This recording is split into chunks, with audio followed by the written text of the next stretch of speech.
사람을 움직이는 100가지 심리법칙이라는 책에 나오는 흥미로운 이야기 하나를 하겠습니다. 우리 사람이요, 어떤 것을 집중해서 생각하거나 보게 되면 그 주변에 일어나는 더 중요한 일들을 놓치는 경우가 많다라고 하는 거예요. 자, 이것을 증명하기 위해서 하버드대 연구팀이요, 한 실험을 했는데요. 실험 제목이 보이지 않는 고릴라입니다. 아마 아시는 분 계실 텐데요. 자, 실험자들을 불러다 놓고서요, 비디오를 시청하게 했습니다. 그래서 비디오에는 어떤 장면이 나오냐면 여자 둘이서 농구공을 빠르게 주고받는 그런 영상이에요. 탁 던져주면 받아서 또 탁 던져주고 서로. 그리고 이제 그 실험자들한테 이렇게 말했습니다. 몇 번 던지는지 한번 세봐라. 그래서 실험 참가자들은 비디오를 보면서 열심히 셌습니다. 하나, 둘, 셋, 넷, 다섯 해서 이렇게 막 센 겁니다. 근데 중요한 거는 몇 번 던졌느냐가 아니고 그렇게 주고받는 동안 그 뒤쪽으로 고릴라 옷을 입은 여자 하나가 지나가요. 9초간에 걸쳐서, 그냥 휙 지나가는 게 아니고 9초간에 걸쳐서 천천히 지나가는 거예요. 자, 비디오를 다 본 다음에 물었습니다. 몇 번 던졌냐를 물어본 게 아니고 고릴라 봤냐 이렇게 물어본 겁니다. 어떻게 대답했을 것 같아요? 이미 대답을 아시는 분 계실 텐데 절반 정도의 사람이, 50%의 사람이 못 봤다는 거예요. 이것을 그래서 심리학적 용어로 이거를 무주의 맹시라고 이렇게 부릅니다. 무주의, 주의를 기울이지 않았을 때 맹시, 눈이 봐도 보는 게 아니라는 겁니다. 이 실험을 확대해서요, 다른 나라, 여러 사람들을 다 대상으로 해봤는데 결과는 똑같이 나왔어요. 자, 인간의 인지 능력이라고 하는 것이 어디까지냐? 다 본다고 다 아는 게 아니다라는 거예요. 또 우리가 인식하는 데 있어서 인간이 똑똑한 것 같고 하지만 오류가 있다는 거죠. 내가 봐도 다 보는 게 아니라는 겁니다. 내가 인식한다고 해서 다 인식하는 게 아니고 오류가 있다는 거예요. 오류가. 그것을 증명하는 그런 실험입니다. 제가 이 글을 읽으면서 또 이거에 관련된 영상을 보면서 신앙적으로 한번 적용을 해보았습니다. 신앙도 마찬가지인 것 같아요. 우리 인생이 말이죠, 우리 시선이 어디에 꽂혀 있느냐, 우리의 관심이 어디에 꽂혀 있느냐가 매우 중요합니다. 우리는 하나님의 자녀들이고 하나님의 피조물인데요, 우리가 이 세상의 이런저런 일들에 우리의 온 마음을 뺏겨버리면요, 하나님을 못 봐요. 분명히 그렇게 됩니다. 그게 무엇이든지 간에 하나님을 잃어버릴 가능성이 큽니다. 자, 여러분, 지금 우리가 출애굽기를 요즘 읽고 있는데요, 자, 이집트에 재앙이 지금 내리기를 시작합니다. 이미 6번의 재앙이 내려졌고요, 오늘은 7번째 우박의 재앙이 내려지고 있습니다.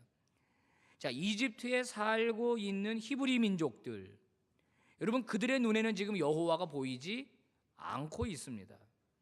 누가 보이고 있느냐? 바로 왕이 보이고 있어요.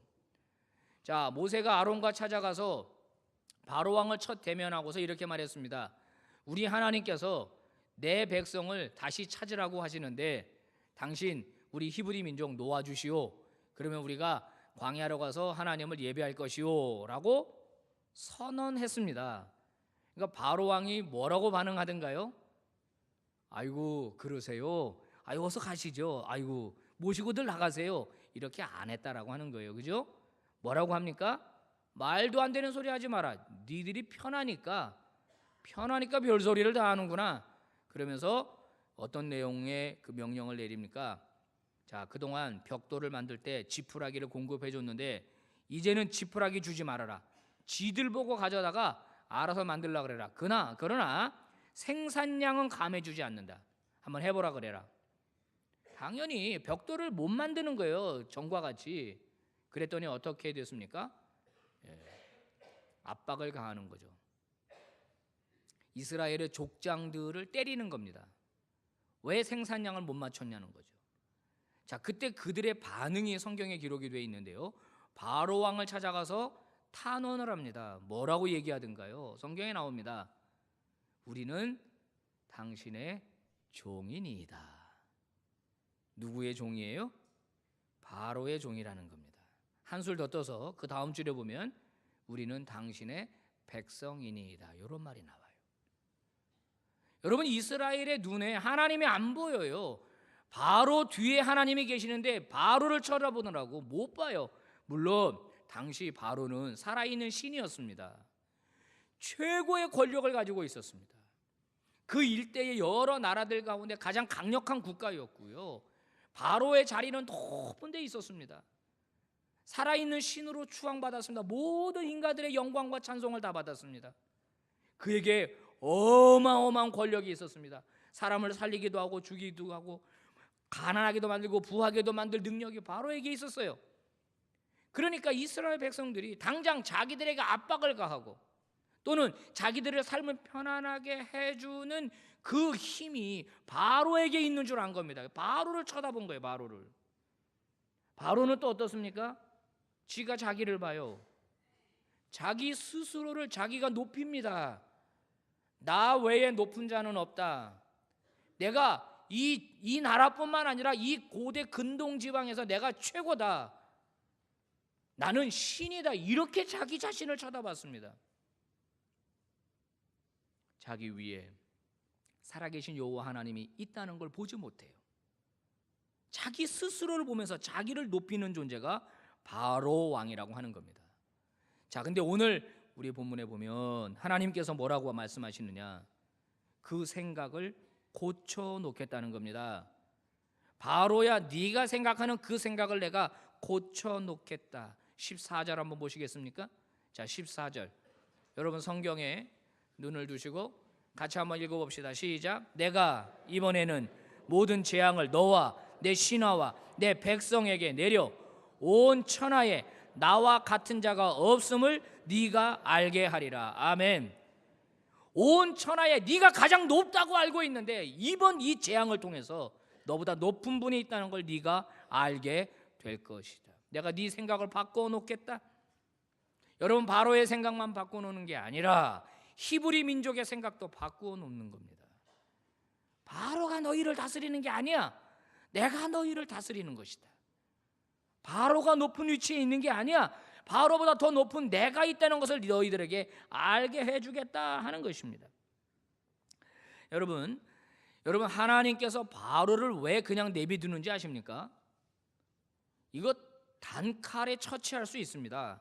자, 14절에서 하나님이 그 말씀을 하고 있죠. 바로야, 내가 말이야 전염병을 보내면 너는 끝이야. 네 백성도 다 끝이야. 다 죽어.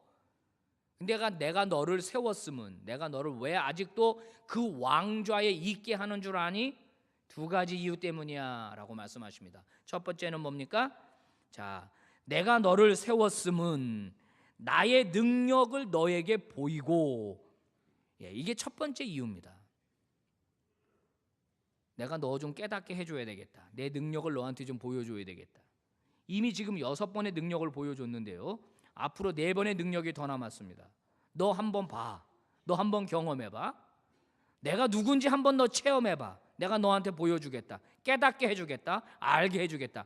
그게 너를 아직도 내가 제거하지 않고 그 자리에 두는 이유다라는 거예요. 자, 두 번째 이유는 뭐죠? 두 번째 이유, 내 이름이 온 천하에 전파되게 하려 함이라.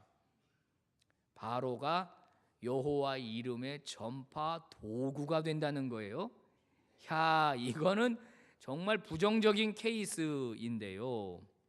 여러분, 당시 최고의 패권국인 이집트를 하나님께서 쑥대밭으로 만들면 당시 최고의 권력자 바로를 무력화시키면 자연스럽게 주변 국가들이 이집트를 보면서 히브리 민족의 하나님이 저렇게 하셨대. 이집트를 보호하는 수많은 신들은 다 무용지물이었대. 신 중에 신이 여호와래. 이거를 드러내게 하시겠다는 겁니다. 사랑하는 여러분, 하나님은요 이 세상에 고대나 과거나 오늘이나 내일이나 하나님은 이 땅에서 하나님의 이름이 영광을 받으시는 걸 원하십니다. 근데 그거를 어떻게 하시느냐? 사람을 통해서 하세요. 사람을 통해서 하시는데 두 가지 케이스입니다. 하나는 고린도전서 1장에서 말하는 바와 같이 내가 미련한 자를 들어 지혜로운 자를 부끄럽게 할 것이고, 내가 천하고 약한 자를 들어서 내가 강한 자들을 내가 부끄럽게 하시겠다, 패하게 하시겠다. 이게 하나님의 방법입니다. 자, 대표적인 인물이 다윗 같은 인물이에요. 목동이었잖아요. 목동. 여러분, 목동이 뭘 해요? 근데 그 목동을 들어서 쓰시잖아요. 그죠? 골리앗을 무너뜨리죠. 그죠? 그러면 어떻게 됩니까? 이야, 저 사람이 인생이 왜 저렇게 되는 거야? 왜 저렇게 잘 되는 거야? 하나님이 함께 하시구나. 이게 하나님의 방법이에요. 그죠? 하나님의 방법입니다. 그래서 여러분, 그래서요, 예수 믿으면 복 받는 거예요. 예수 믿으면 팔자가 바뀌는 거예요. 예수 믿으면요, 어떤 암울한 가정 속에서 성장하고 태어났다고 하더라도 그의 인생이 완전히 바뀌는 거예요. 그게 예수 믿는 사람에게 나타나는 특징 아닙니까? 그죠? 자, 두 번째 방법은요, 오늘 바로왕의 케이스입니다. 망하게 하는 거를 보여주면서 하나님의 이름이 온 열방에 높아지기를 원하신다는 거예요. 여러분, 이런 케이스는 되지 말아야죠. 그죠? 자, 바로는요, 빨리 깨달아야 합니다. 하루라도 빨리, 한시라도 바삐, 1시간이라도 빨리 깨달으면 깨달을수록 바로에게는 하나님의 심판이 멈추는 것이죠. 끝나는 것이죠. 빨리 깨달으면 됩니다.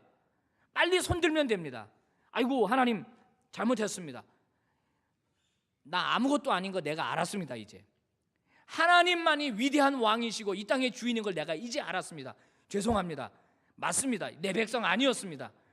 이거 제가 그냥 노예로 데리고 쓰던 애들인데 정말 저 몰랐습니다. 빨리 제가 얘들 내보내겠습니다. 그러면요, 바로는 사는 거예요. 사는 거예요. 그런데 어떻게 합니까? 오늘 17절 여전히 네가 교만하다는 겁니다. 하나님의 평가입니다.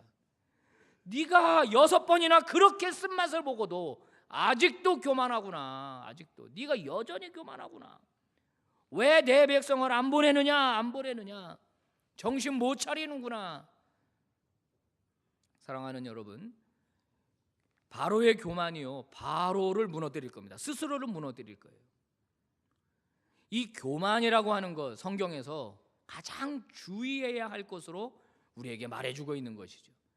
여러분 잘 아시는 잠언 16장 18절 뭐라고 우리에게 충고합니까? 교만은 패망의 선봉이다.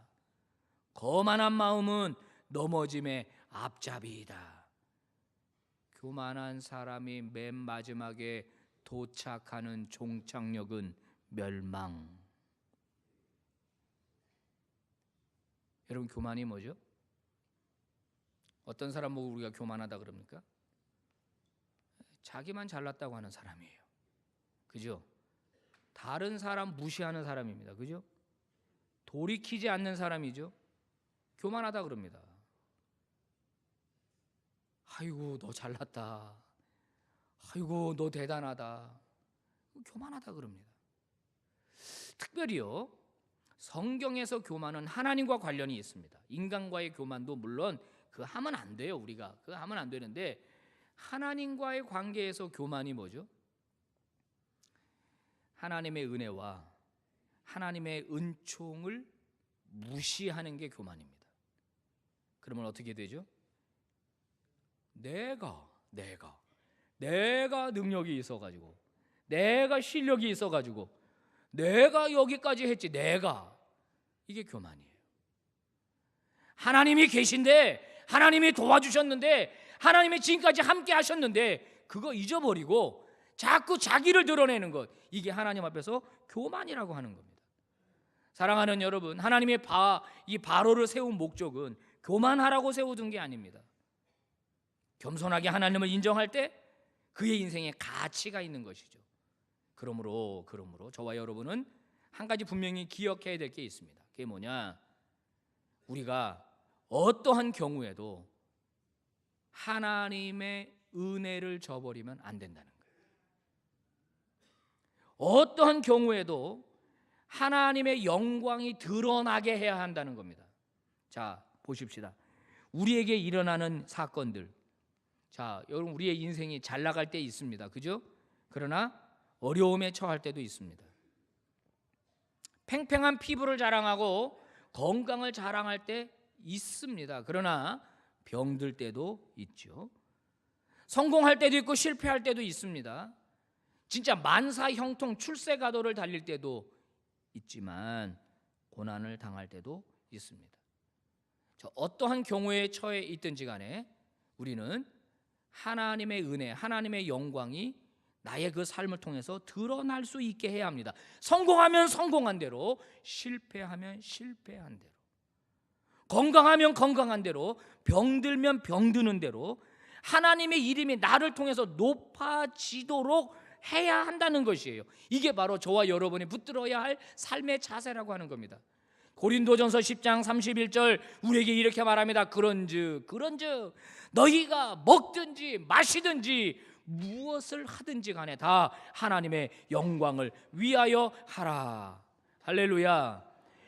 너희가 뭘 하든지 간에 하나님의 영광을 위하여 하라. 만약에 이 얘기는 하나님의 영광이 되지 않으면 뭐라도 하면 안 된다라는 거예요. 하나님의 영광이 되지 않는 일은 하지 말라는 겁니다. 뭘 하든지 간에 그러면 안 된다라는 거예요. 자, 여러분 보십시오. 지금 바로가 하나님의 말씀을 거역하는 이유가 무엇입니까? 하나님의 말씀에 순종해서 이스라엘 백성들을 내줘야 되는데 그렇지 않고 붙들고 있는 이유가 무엇이에요? 명쾌한 겁니다. 이스라엘을 내보내면, 하나님의 명령에 순종해서 이스라엘을 보내면요, 손해를 보는 거예요. 엄청난 손해를 보는 거예요. 자, 이스라엘이 다 떠나고 나면 지금 짓담한 건물은 어떻게 할 거예요? 그러니까 안 보내는 거예요. 하나님의 명령을 거부하는 것이 본인에게 이익이라고 생각하는 겁니다. 이 값싼 노동력 자꾸 이용해 먹어야죠. 먹을 것만 주면 되잖아. 먹을 것만. 월급 안 줘도 되잖아요. 자기가 시키는 대로 움직이잖아요. 벽돌 몇 개 만들어 그러면 벽돌 만들잖아요. 이거 지어 그러면 짓잖아요. 그러니까 바로는 하나님의 명령에 순종하면 자기에게 손해가 되고 명령을 거부하면 자기에게 이익이 된다라고 하는 거예요. 그래서 안 하는 겁니다. 그런데 오늘 이 우박의 재앙을 보세요. 자, 이 우박의 재앙은 그 바로의 생각을 바꿔놓게 만들게 되는데요. 자, 19절. 자, 하나님이 이렇게 말씀하시죠. 이제 사람을 보내라. 사람을 보내서 뭘 하느냐? 들에 있는 너의 종들이라든지 너의 가족이라든지 그다음에 들에 있는 너의 가축들을 빨리 다 불러 모으라는 겁니다. 그래서 어디에다가, 집에다가 빨리빨리 가둬 놓으라는 겁니다. 자, 왜냐하면 곧 우박이 쏟아질 텐데 만약에 너희들이 다 집에 피신해 있지 않으면 그냥 우박을 맞게 될 것이고 그 우박을 맞으면 죽게 될 거다 그럽니다. 자, 오늘 성경에 우박을 무슨 우박이라 그러냐면 무거운 우박이라고 이렇게 기록이 되어 있어요. 무거운 우박. 자, 무겁다. 우박을 딱 들어보면 오, 이거 무겁네 할 정도의 우박이다. 얼마 정도 되면 무겁다고 느낄까요? 이거 제 주먹 정도 꽝꽝 얼음 하나 들면 무겁다고 느끼지 않겠어요? 그죠? 그 우박이 하늘에서 쏟아지는 거예요. 그거 그냥 저 하늘에서 떨어지는데 얼마의 속도로 떨어질 것 같아요? 그냥 총알같이 떨어지겠죠. 그죠? 그게 내 머리로 떨어진다 생각해 보세요. 두개골이 깨지는 거예요. 사람만 그런 게 아닙니다. 짐승들 다 맞아갖고 팍팍팍 다 쓰러지는 거예요. 밭에 있는 농작물 다 망하는 겁니다. 여기 보면 가지의 나무들도 다 부러진다고 그렇게 써 있어요. 어떻게 쏟아든지 간에 그런 일이 생긴다는 거예요. 그러니까 어떻게 하냐? 하나님 말씀에 내 말씀에 순종하고 만약에 너희들이 빨리 피신을 하면 그러면 너희들은 생명이 보존될 거다. 피해보지 않을 거다. 그런데 내 말에 어기고 내 말을 듣지 않고 너희들이 그냥 그대로 놔두면 다 죽음을 당하게 될 것이다. 자, 바로가 생각할 때 자, 이 여호와의 이 말씀에 순종하면 산다 그랬고 불순종하면 죽는다 그랬어요.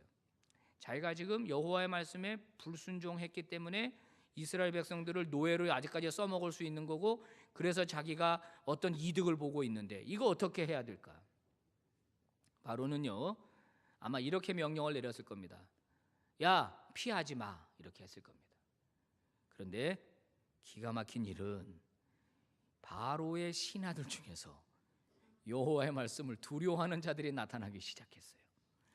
자, 오늘 이 성경에 보니까 뭐라고 나와 있냐면요, 이 바로의 신하들 중에서 말이죠, 하나님의 말씀을 두려워하는 자들을 20절에 보니까 하나님의 말씀에 순종하네요. 종들과 가축을 집에 피신시켰다라고 하는 겁니다. 자, 드디어 하나님께서 모세에게 말합니다. 모세야, 지팡이를 들어라. 두 손을 들어라. 그랬더니 지팡이를 들었습니다. 그랬더니 우박이 떨어지기 시작하는데요, 그 떨어지는 광경을 오늘 성경은 어떻게 묘사하고 있냐면 우박이 달렸다라고 표현해요. 달렸다. 그러니까 툭툭툭툭 떨어지는 게 마치 막 말들이 달리는 것처럼 말이죠. 다다다다 달리는 것처럼 그냥 저녁에 그냥 우박이 막 떨어지기 시작했는데, 우박만 떨어지는 게 아니라 불도 함께 떨어졌다는 거예요. 불도. 자, 그때의 광경을 24절은 이렇게 표현하고 있는데요, 우박의 내림과 불덩이가 우박에 섞여 내림이 심히 맹렬했다. 심히 맹렬했다. 맹렬이라는 표현을 썼어요. 어마어마하게 무섭게 쏟아졌다는 것입니다. 이집트 창설 이래 지금까지 그런 재앙이 없었다라고 하는 겁니다. 자, 지금 7번째 재앙인데 이 재앙들을 쭉 연구를 해보면요, 어떤 게 패턴이 나타납니다. 첫 번째 재앙부터 세 번째 재앙까지는요, 이제 개구리 이의 재앙까지는요, 이집트 사람들도 당했고 이스라엘 민족도 당했습니다. 다 당했어요. 그거는 예외가 없었습니다. 그런데 네 번째 재앙, 다섯 번째, 여섯 번째 재앙은요, 구분이 되면서 고센 땅에는 재앙이 임하지 않는 거예요. 하나님 보호해 주는 거예요. 그때부터 따로 보호하시기 시작을 하는 거예요. 그 다음에 오늘 7번째 재앙부터는 어떻게 되느냐, 말씀에 순종하는 자와 순종하지 않는 자도 구분하고 있습니다. 이집트 사람이라고 할지라도 말씀에 순종하면 구해주는 거예요. 여러분, 마지막 10번째 장자의 죽음의 재앙도 보시면 알지만은 양쪽 기둥에다가 양을 잡아서 피를 바르고 이 임방과 설주에 바르면 죽음의 신이 넘어갈 거다. 그 말 그대로 순종하면 다 살았습니다. 히브리 민족만 사는 게 아니에요. 중도한 잡족이 함께 출애굽했습니다. 구원을 경험한 겁니다. 말씀대로 순종하는 자는 하나님이 구하신다라고 하는 메시지를 이 우박의 재앙에서부터 지금 주고 계시는 거예요. 시내산에 당도했던 이스라엘 백성들에게 하나님이 십계명과 함께 율법을 주시면서 이런 말씀을 하십니다. 나는 너희를 애굽 종되었던 곳에서 인도해낸 하나님 여호와니라. 애굽 땅 종되었던 곳에서 인도하여 내실 때 하나님이 내리셨던 10가지 재앙, 그 메시지가 뭐예요? 말씀에 순종하는 자들에게 복을 주고 말씀을 거역하는 자들을 심판하시겠다는 메시지가 10가지 재앙의 압축된 교훈이죠. 자, 지금 너희들에게 내가 주고 있는 이 십계명이라고 하는 계명, 하나님의 백성이라면 지켜야 할 율법이라고 하는 것, 이것은 너희에게 손해를 주려고 하는 것이 아니라 너희에게 유익을 주려고 하는, 너희에게 복을 주려고 하는 이 법이니 너희들은 이것을 지켜라, 그 얘기입니다. 이스라엘의 초대 왕 사울을 기억하실 겁니다. 그 뒤를 이어서 다윗이 왕이 됐죠. 두 사람에게는 공통점과 차이점이 있습니다. 여러분 아시는 내용입니다. 자, 둘 다 가진 공통점은 둘 다 하나님 앞에 범죄했다는 사실이에요. 사울은 아말렉 진멸하라고 하는 하나님 명령을 지키지 않았습니다. 또 제사를 드리지 말라고 그랬는데 그저 이 블레셋과의 전투 때문에 사무엘이 오기도 전에 자기가 불을 지펴가지고 제사장 노릇하고 제사를 드렸어요. 나쁜 사람입니다. 죄를 지은 게 분명합니다. 자, 다윗은 어떤 죄를 지었습니까? 자, 자기 신하, 충성스러운 신하 아내를 범했습니다. 그 다음에 그 사실을 은폐하기 위해서 살인 교지를 내렸습니다.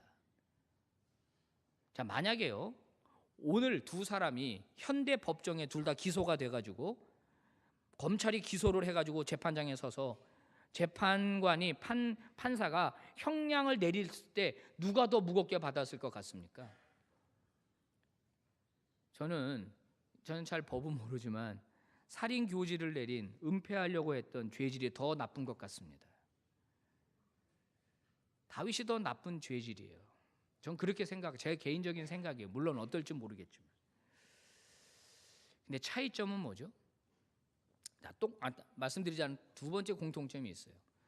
사울에게도 사무엘이라고 하는 선지자가 가서 경고했다는 점이에요. 잘못했다. 너 왜 그렇게 했느냐? 나단이라는 선지자가 다윗에 가서 똑같이 너 왜 그렇게 했느냐 하고 둘 다 선지자가 찾아가서 바로 책망을 했다는 거예요. 이것도 공통점이에요. 그 다음에 반응은 차이점입니다. 한 사람은 회개하지 않아 돌이키지 않았습니다. 한 사람은 돌이켰어요. 충분히 회개했습니다. 충분히 울면서 하나님 앞에 바로 납작 엎드리면서 자신의 죄를 인정하고 통렬하게 자복했습니다. 여러분, 나단 선지자도 죽이면 그뿐이에요. 그 입 막아버리면 그뿐이에요. 자기 부인 하나 건드렸다고 다윗 전제군주입니다. 얼마든지 막을 수 있을 것 같은 그런 상황 아니었겠어요. 그러나 다윗은요, 맹렬하게 정말 통렬하게 자복하고 회개합니다. 사랑하는 성도 여러분, 우리가요 하나님 앞에 잘못하는 경우가 있을 수 있습니다. 빨리 돌이켜야 됩니다. 우리가요 우리 서로에게도 잘못할 수 있습니다. 빨리 돌이켜야 됩니다. 사과해야 됩니다. 여러분, 인간 관계도요, 내가 잘못한 채로 그냥 있으면 그 관계는 유지되지 않습니다. 깨져버려요. 주변에 사람이 없어집니다. 그죠? 고집스러우면 오늘 바로처럼 말이에요. 이 지금 한두 번이 아니잖아요. 하나님이 지금 사인을 보내주신 게 한두 번이 아니잖아요. 왜 이렇게 정말 고집스럽게 이렇게 교만하게 하나님 앞에 대드는 겁니까 도대체? 여러분, 저도 마찬가지고 여러분도 마찬가지입니다. 성령께서 우리에게 어떤 마음을 주실 때가 있습니다. 특별히 우리의 잘못들을 지적하실 때가 있어요. 또는 어떤 주변의 사람들을 통해서 말할 때가 있습니다. 여러분, 그때 다윗과 같은 반응을 보이시기를 주의 이름으로 축복합니다. 빨리 돌이키는 게 살 길이에요. 지금으로부터 약 70여 년 전에 일본 히로시마 상공에 비행기 편대가 나타났습니다. 히로시마 상공을 선회하면서요 전단지를 뿌렸습니다. 그리고 사라졌습니다. 하늘에서 전단지가 떨어집니다. 히로시마 시민들이 전단지를 받아봤어요. 이게 뭔가 그랬더니 이렇게 써 있었습니다. 히로시마 시민들에게 경고한다. 8월 6일 아침까지 히로시마를 떠나라. 그렇지 않으면 큰 화를 당하게 될 것이다. 그 경고를 받은 히로시마 시민들의 반응은 두 가지였습니다. 말도 안 되는 소리 하지 마라, 협박하지 말아라. 그러나 소수의 무리는 그 경고를 받아들였습니다. 짐을 싸기 시작했어요. 가산을 정리했습니다. 빨리빨리 떠나자, 빨리빨리 떠나자. 소수의 무리는 히로시마를 떠났어요. 자, 1945년 8월 6일 아침이 되었습니다. 역시 비행기 편대가 나타났습니다. 히로시마 상공을 몇 번 선회하다가 크고 시커먼 물체 하나를 떨어뜨렸습니다. 원자폭탄입니다. 그런 일이 일어나면 안 되는데 정말 안타까운 일입니다. 어떤 경우에도 전쟁은 있어서는 안 되지만 그날 폭음과 함께 30여만 명의 생명이 잿더미가 되고 말았습니다. 사랑하는 성도 여러분, 우리는요, 저와 여러분은요, 하나님의 은혜로, 십자가의 은혜로, 오직 그의 구속함으로 구원받은 자들입니다. 우리는 그래서 우리의 소속이 이 땅이 아니라 하늘의 시민권이 있는 사람들입니다. 하나님의 백성이에요. 하나님이 저와 여러분을 택하신 이유는 하나입니다. 저와 여러분을 통해서 영광 받으시겠다는 겁니다. 저와 여러분의 삶을 통해서 하나님이 이 세상 사람들 가운데 하나님이심이 드러나기를 원하신다는 거예요. 어떻게 살아야 되겠습니까? 내 가정, 내 자녀, 결혼이든지 이성교제든지 아니면 장사든지 사업이든지 아니면 내가 어떤 전공을 하든지 무엇을 하든지 간에 어떻게 하면 하나님이 영광을 받으실 수 있을까? 어떻게 하면 하나님이 높아지실 수 있을까? 어떻게 하면 사람들이 나를 보고 너가 믿는 하나님은 참 대단하신 분이라고 인정하게 할 수 있을까? 그것이 저와 여러분의 이 오직 삶의 목표가 되어야 할 줄로 믿습니다.